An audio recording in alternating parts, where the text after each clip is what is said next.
श्री स्वामी समर्थ. नमस्कार मैत्रिणींनो, स्वागत आहे तुमचं माझ्या चॅनलवरती.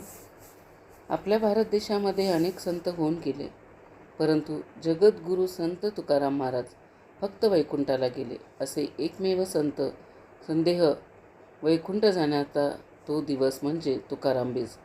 आणि आजही आपण तुकाराम बीज साजरी करतो.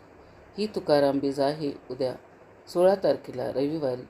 संत तुकाराम महाराज वैकुंठाला जाण्याचे रहस्य आणि अनेक त्यांचे काही पुरावे आपण आजच्या व्हिडिओमधून पाहणार आहोत. ज्यांना अखंड विश्वाची माऊली म्हटलं जातं, त्या संत ज्ञानेश्वर माऊलींनी जीवन कसं जगावं यासाठी वारकरी संप्रदाय तयार केला.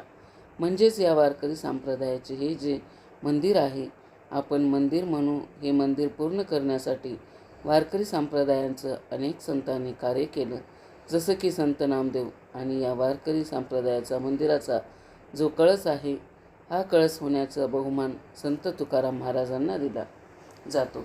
एवढा अफाट मोठं कार्य संत तुकाराम महाराजांचा जन्म देहू गावामध्ये झाला. वडिलांचे नाव बोलोबा आणि आईचं नाव कनकाई, मूळ आडनाव आंबिले. आणि नंतरच मोरे संत तुकाराम महाराज यांचा जन्म हा तसा 16व्या शतकातील, काही जण 17व्या शतकातील म्हणतात, परंतु संत तुकाराम महाराजांचा जन्म हा छत्रपती शिवरायांच्या स्वराज्यातला जन्म. संत तुकाराम महाराजांचा जन्म वसंत पंचमीच्या दिवशी माघ शुद्ध पंचमीला झाला. संत तुकाराम महाराजांचे वडील बोलोबा पंढरीच्या पांडुरंगाचे भक्त म्हणजे वारकरी होते. त्यांच्या पाठीमागच्या 4 ते 5 पिढ्या वारकरी होत्या. आणि विशेष म्हणजे संत तुकाराम महाराजांचा जन्म म्हणजे पंढरीच्या पांडुरंगाने दिलेला प्रसाद होय. पंढरीच्या पांडुरंगाने स्वतः सांगितलं होतं बोलोबाच्या पत्नीला म्हणजेच कनकाई मातेला की तुमचा होणारा मुलगा अफाट भक्ती करणार असेल. प्रत्येक क्षण तो भगवंताची भक्ती करेल. आणि त्या देवाने सांगितल्याप्रमाणे संत तुकाराम महाराज यांचा जन्म झाला. कनकाई मातेच्या पोटी बाळ हळूहळू मोठं होऊ लागलं. आणि ज्यावेळी संत तुकाराम महाराजांना बोलायला येऊ लागलं, तेव्हापासूनच भगवंताची भक्ती चालू झाली. देवाचं नामस्मरण चालू झाले. संत तुकाराम महाराजांचे वडील सावकार होते. सावकार नुसते सावकारच नाही, महाजनकी त्यांच्याकडे होते. त्या परिसरातील महाजनकी म्हणजे सावकाराला कर्ज देणारे सावकार. एवढी अफाट संपत्ती, अफाट जमीन, धन दौलत भरपूर होती. संत तुकाराम महाराज आपल्या संसारामध्ये थोडंसं लक्ष घालू लागले होते आणि भगवंताचे नामस्मरण देखील चालू होतं. याच दरम्यान संत तुकाराम महाराजांच्या वडिलांचे निधन झालं आणि संसाराची जिम्मेदारी सगळी संत तुकाराम महाराजांवरती पडली. महाराज आपल्या संसारामध्ये लक्ष घालत होते. संसाराचा गाडा हा उत्तम प्रकारे चालवत होता. परंतु त्याच वेळेस देहूच्या परिसरामध्ये फार मोठा एक दुष्काळ पडला. इतका दुष्काळ मोठा होता की विहिरींना पाणीसुद्धा राहिलं नाही. विहिरी आटल्या होत्या. जनावरांना खायला काही नव्हतं. जनावरं लोकांनी सोडून दिली होती. डोंगराने झाडपाला खाण्यासुद्धा राहिला नाही. झाडं वाळून गेली होती. भुकेने तानेने जनावरं मरू लागली होती. लोकांना सुद्धा खायला नव्हतं. आणि त्यावेळेस संत तुकाराम महाराजांनी आपलं स्वतःचं धान्याचं कोठार खाली करून दिलं आणि लोकांना फुकट वाटलं.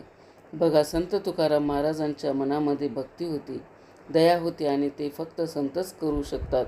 आणि एवढा हा दुष्काळ पडला होता, फार मोठा दुष्काळ होता. आणि त्यावेळी संत तुकाराम महाराजांनी गावातल्या ज्या लोकांच्या जमिनी होत्या, गहाण होत्या, त्यांच्याकडे वडील सावकार असल्यामुळे प्रत्येक शेतकऱ्यांच्या जमिनीच्या गहाणखते होती.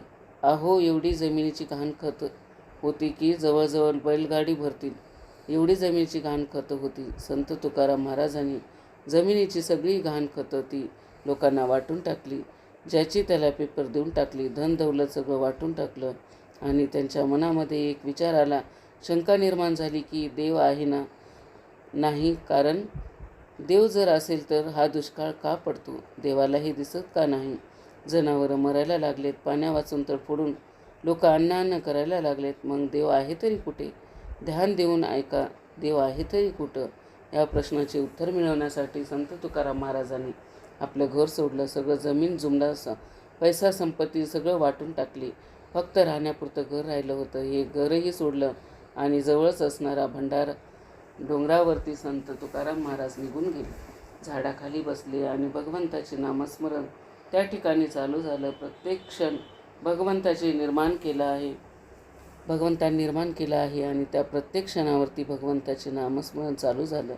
जय जय राम कृष्ण हरी, जय जय राम कृष्ण हरी, जय जय राम कृष्ण हरी, जय जय राम कृष्ण, असं नामस्मरण चालूच होतं. देवाचं चालू झालं. पंढरीच्या पांडुरंगाचे नामस्मरण चालू होते. अन्न आणि पाणी काही घेतलं नाही. बघा, इकडे पत्नी घरी वाट पाहते, भाऊ वाट पाहतोय, परंतु या संसाराचा विचार न करता भगवंताचे नामस्मरण आणि त्या प्रश्नाचे उत्तर मिळवायचं. देव आहे तरी कुठे? बघा, त्या ठिकाणी कित्येक दिवस निघून गेले. भगवंताचे नामस्मरण चालू झालं. एवढी अफाट भक्ती की प्रत्यक्ष देवालाही काळजी वाटली आपल्या भक्तांची. आणि अखंड विश्वाचा मालक देवादिदेव विष्णुदेव स्वतः बालरूपामध्ये भंडार डोंगरावरती आले आणि संत तुकाराम महाराजांना त्या ठिकाणी दर्शन दिलं. आणि देव आहे का नाही या प्रश्नाचे उत्तर त्या ठिकाणी संत तुकाराम महाराजांना मिळाले. पुढे नंतर अखंड या विश्वाच्या कल्याणासाठी संत तुकाराम महाराजांनी अभंगाची गाथा लिहिण्यास सुरू केलं. दररोज भंडारा डोंगरावरती जायचं आणि अभंग लिहायचे. तर बघा, प्रत्यक्षात एकदा भगवान विष्णुदेव आणि संत नामदेव संत तुकाराम महाराजांना भेटण्यासाठी देहूमध्ये आले होते. ही माहिती मी थोडक्यात सांगते. प्रत्यक्षात भगवंतांनी सांगितले की तुकोबा, प्रत्येक क्षण महत्त्वाचा आहे, तुमच्या आयुष्यातला प्रत्येक क्षण. आणि त्यामुळे संत नामदेवांचे स्वप्न तुम्हाला साकार करायचे. शतकोटी अभंगाचे हे स्वतः भगवंतांनी संत तुकाराम महाराजांना सांगितलं आणि संत तुकाराम महाराजांनी शतकोटी अभंग लिहून काढले. अभंगाची गाथा म्हणजे अमृताचा ठेवा आपल्यासाठी ठेवला. बघा, परंतु या अभंगाला लिहिताना ही गाथा लिहिताना त्यावेळी जातीय व्यवस्था होती. उच्चवर्णीय लोकांनी संत तुकाराम महाराजांना भरपूर त्रास दिला. हो, अनेक अडचणी आल्या. गाथा लिहिताना गाथा लिहून पूर्ण झाली त्यावेळेला उच्चवर्णीय लोकांनी संत तुकाराम महाराजांची गाथा इंद्रायणीच्या डोहामध्ये टाकून दिली. महाराज त्या ठिकाणी अन्न पाणी ग्रहण न करता दगडावर बसले होते. बघा, तो दगडसुद्धा आता पुराव्याला आहे.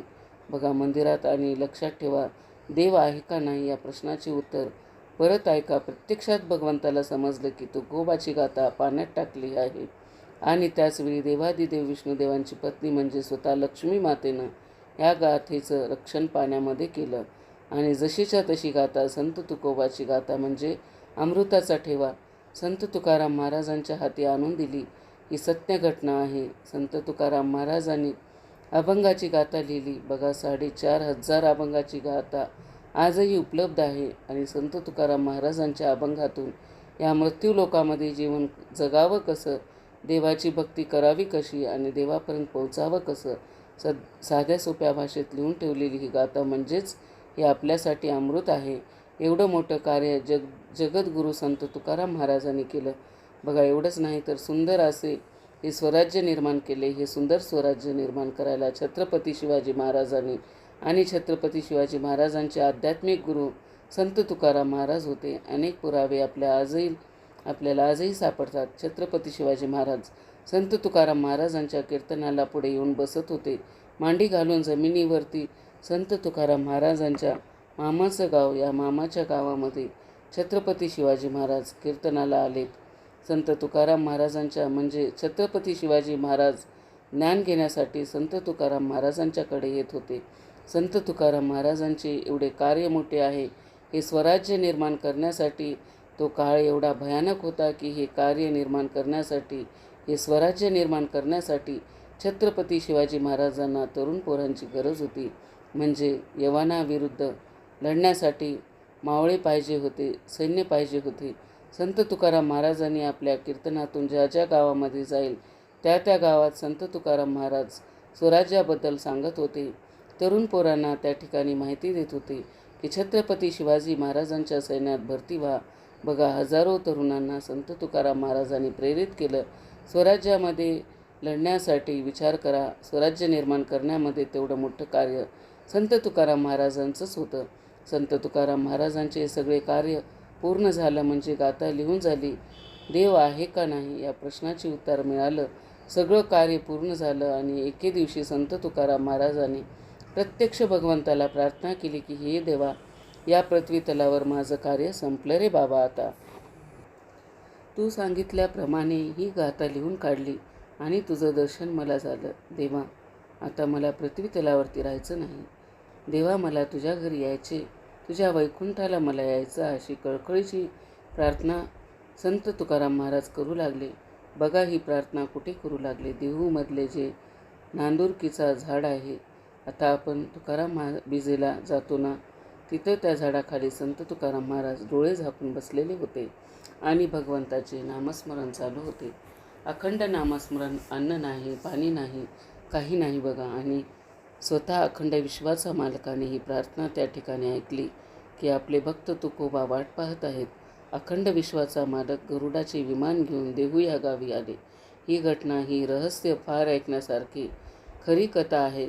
स्वतः भगवंत गरुडाचा विमान घेऊन त्या ठिकाणी देहूमध्ये आले आणि ज्या ठिकाणी संत तुकाराम महाराज नादुरुंगीच्या झाडाखाली बसले त्या ठिकाणी आले आणि स्वतः प्रत्यक्षात भगवान विष्णुदेव संत तुकाराम महाराजांना संदेह वैकुंठाला घेऊन गेले. आणि बघा, तोच दिवस म्हणजे तुकाराम बीज आपण आज साजरी करतो. आणि ती वेळ होती 12:02 म्हणजेच होळीचा दुसरा दिवस, धुलीवंदन. तो दिवस म्हणजे फाल्गुन द्वितीया.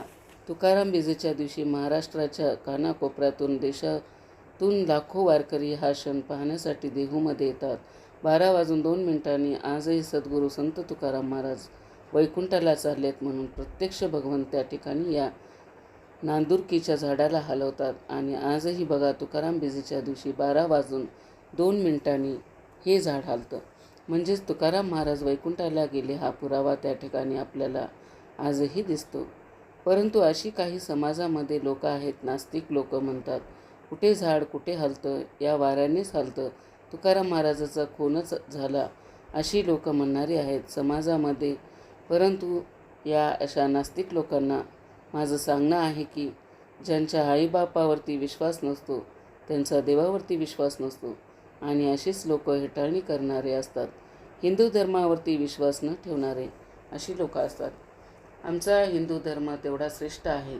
आता संत तुकाराम महाराज वैकुंठाला गेल्याचा एक पुरावा महत्त्वाचा व्हिडिओच्या माध्यमातून मी सांगते.